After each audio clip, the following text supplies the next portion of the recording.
नमस्कार, प्रणाम। जैसा कि मैं आपको गोपी प्रेम से अवगत करवा रही थी और रास महारास में कैसे प्रवेश किया जाए, जब तक हम गोपी प्रेम की ध्वजा को, गोपी प्रेम की पराकाष्ठा को नहीं जानेंगे तो गोपी प्रेम क्या है, गोपियाँ क्या है, गोपियाँ कौन है, गोपियाँ भगवान कृष्ण को इतनी प्यारी क्यों थी और गोपी का प्रेम सर्वदा सबसे ऊंचाइयों पर है, सबसे ज़्यादा शिखर पर है। क्योंकि गोपी नाम की ध्वजा जब शिखर पे लहराती है तो वो जो शिखर की शोभा होती है वो दिन दुगनी रात चौगनी हो जाती है। तो उस ध्वजा का क्या महत्व है, उस ध्वजा में ऐसा क्या है कि भगवान कृष्ण भी गोपियों के प्रेम के आगे नतमस्तक रहते थे और उनको इतना प्रेम करते थे कि वो भी गोपियों के बगैर एक पल एक क्षण नहीं रह पाते थे।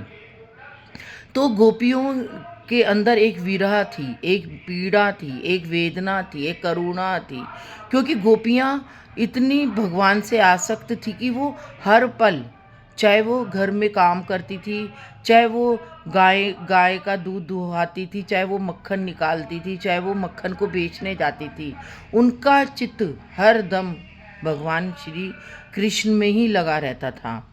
और वो जब अपने घरों का भी काम करती थी तो भी उनके हृदय में हर पल हर क्षण भगवान कृष्ण ही व्याप्त रहते थे। वो सारा दिन वो बस कृष्ण कृष्ण कृष्ण करती ही उठती थी और कृष्ण कृष्ण करते ही सोती थी। तो कृष्ण से बढ़कर उनके लिए कोई भी नहीं था, क्योंकि भगवान कृष्ण ने उनके हृदय में आकर वास जो कर लिया था। आज इस कलयुग में हम भगवान कृष्ण से कैसे प्रेम प्राप्त करें? गोपियों का प्रेम तो है ही प्रेम, मीरा का प्रेम तो है ही प्रेम, माँ यशोदा का प्रेम वात्सल्य प्रेम है। तो राधा कृष्ण का प्रेम हमें आध्यात्मिकता सिखाता है, गोपी का प्रेम हमें इंद्रियों से प्रेम करना सिखाता है। हम अपनी इंद्रियों से कैसे प्रेम किया जाए वो गोपियाँ सिखाती हैं हमें। तो गोपियों आज भी हम इस कलयुग में गोपियों की तरह भगवान कृष्ण को कैसे प्रेम करें? क्योंकि मैं आजकल देख रही हूँ कि धर्म तो है, भगवान कृष्ण को मानने वाले भी बहुत है, राधा कृष्ण को भी मानने वाले बहुत है। वृंदावन में जाओ सब जगह भीड़ ही भीड़ लग रही है, लेकिन प्रेम की जो पराकाष्ठा है, प्रेम का जो स्वरूप है, वो सब बदलता ही जा रहा है। सब व्यभिचार और माया में फंसते जा रहे हैं। जो असली प्रेम है वो लोग भूलते जा रहे हैं और माया रूपी प्रेम में फंसते जा रहे हैं। अगर हम इस माया रूपी प्रेम को अलग कर दें, माया के जंजाल में फंसे ही नहीं, तो आज भी हम उस गोपी प्रेम की पराकाष्ठा तक पहुंच सकते हैं, गोपी प्रेम की ध्वजा को लहरा सकते हैं। क्योंकि हमें सबसे पहले माया को हटाना है, अपने चारों तरफ जो माया का घेरा है उसको हटाना है, हमें अपने आप को खुद को पहचानना है। जब तक हम अपने आप को खुद को ही नहीं पहचान पाएंगे तब तक हम गोपी प्रेम को ही नहीं पहचान पाएंगे। इसके लिए हमें अपने आप को पहचानना है कि हम कौन हैं और कहाँ से आए हैं और हमें कहाँ जाना है। हम ठीक है वृंदावन में जाते हैं, वृंदावन में राधा राधा कहते जाओ और कृष्ण कृष्ण को पाते जाओ, लेकिन आज वृंदावन के चारों तरफ जो माया का घेरा है हमें उसको भी तो तोड़ना है, हमें उसको पार कर कर भगवान श्री कृष्ण को प्राप्त करना है, राधा रानी को प्राप्त करना है। तो वृंदावन में हम जब जाएं तो हमें कहाँ कहाँ जाना है, हमें वो उन स्थानों पर जाएं। सबसे पहले हमें निधि वन में जाना चाहिए, यमुना के किनारे जाना चाहिए, तटीय स्थान पर जाना चाहिए, जो कि भगवान के भक्तों की तपस्थली है, जहाँ पर संत हरिदास जी ने तपस्या करी है। तटीय स्थान है वो, जहाँ पर हरिदास जी ने तटीय स्थान पर तपस्थली है, वो तपस्थलियों पे जाना चाहिए। और यमुना का किनारे जाना चाहिए जहाँ पे भगवान ने रास किया था और आज भी भगवान रास करते हैं।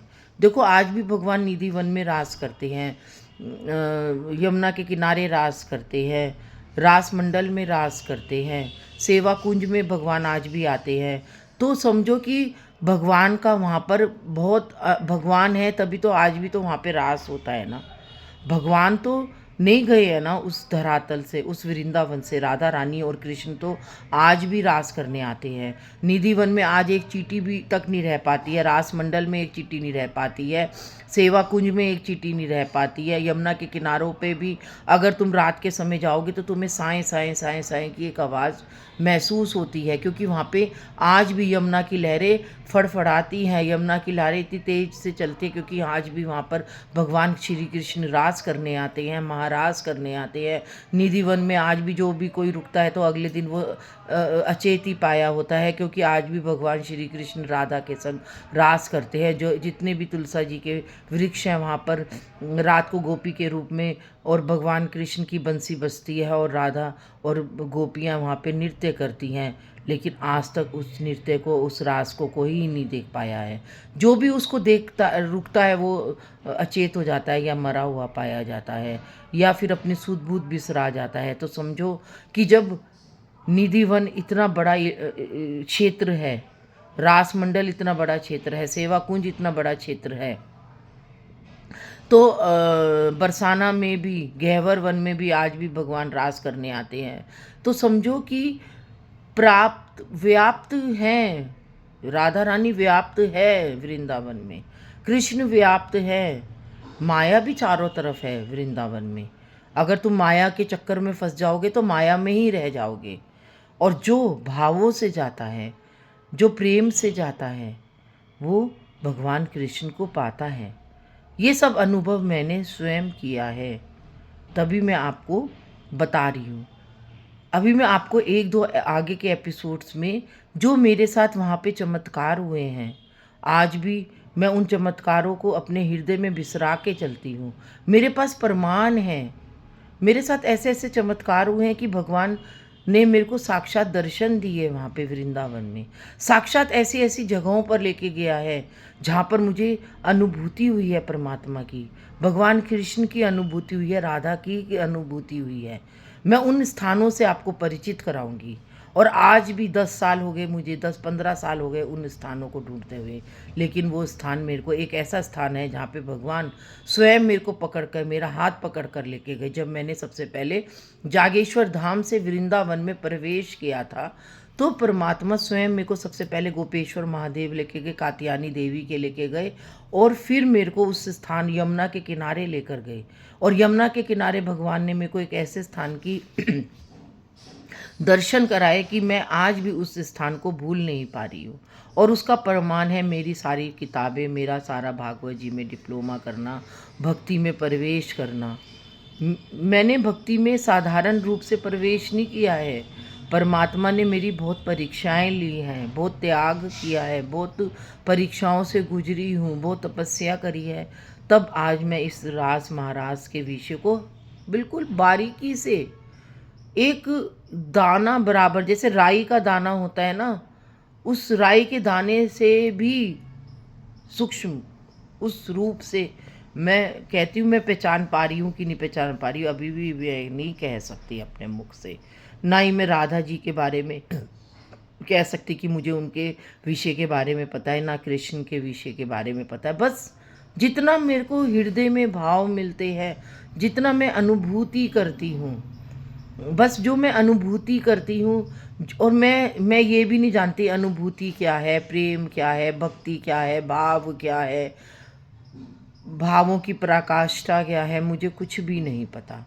मैं आपके सामने के समक्ष जो भाव प्रकट करती हूँ, मुझे ये भी नहीं पता कि मुझे आगे क्या करना है। और मैं जो भी करती हूँ, लेकिन वो मेरे चलचित्र की तरह मेरी आंखों के आगे घूमता रहता है और मेरे हृदय में भावों की गंगा प्रवाहित होती रहती है। तो मैं उसी गंगा के बहती है, जैसे गंगा जी के किनारे जाओ तो गंगा बहने लग जाती है, बहती ही चली जाती है। तो ऐसे ही मेरे अंदर भाव है। जब मैं बोलना शुरू करती हूँ परमात्मा के प्रति, तो मेरे भाव, मेरा प्रेम, मेरे अंदर जो भी उत्कंठा होती है परमात्मा के प्रति, उसको जानने की, उसकी समझने की, तो वही उत्कंठा मेरे हृदय से भावों के प्रति, शब्दों के प्रति बाहर आती है और वही मैं आपके सामने व्यक्त करती हूँ। उसी समय मैं भावों को परोसती हूँ। कहते हैं ना, थाली भर कर लाई रे खींचड़ो ऊपर घी की बाट की, जी मोम्हारा श्याम घनी, जी मावे बेटी जाट की।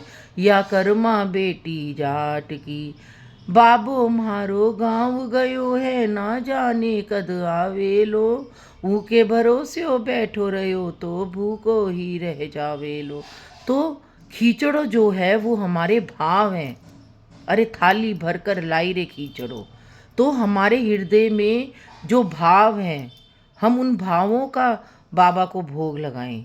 और जब तक बाबा हमारे भावों को स्वीकार ना करें, हम उन भावों को अपने हृदय में खिचड़ों की तरह परोसते जाएं, परोसते जाएं, परोसते जाएं।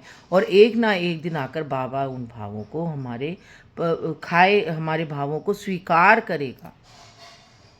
और हमारे जो थाली भरकर लाई रे खींचड़ो, उस खींचड़े को स्वीकार करेगा। तो हम बाबा के आगे अपने भावों के खींचड़े का भोग लगाए तो देखो, बाबा भी हमारे, भगवान कृष्ण भी हमारे भावों को स्वीकार करते हैं कि नहीं करते हैं।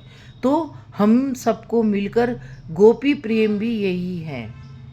जैसे कर्मा बाई ने बाबा के आगे खींचड़ों का भोग लगाया था, तो गोपियाँ भी अपने भावों का, अपने प्रेम का भोग रोज सारा दिन, हर पल, हर क्षण, हर नित भगवान के आगे परोसती रहती थी। और भगवान उन्हें इतने प्यार से स्वीकार करता था, पूरा का पूरा माखन को अपने मुख में लपेट लेता था।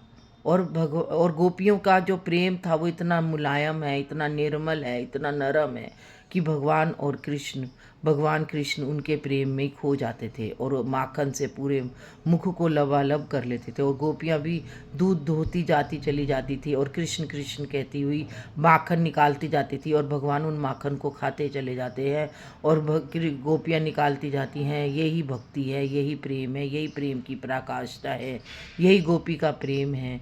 आगे मैं आपको और भी विस्तृत से बताती जाऊंगी।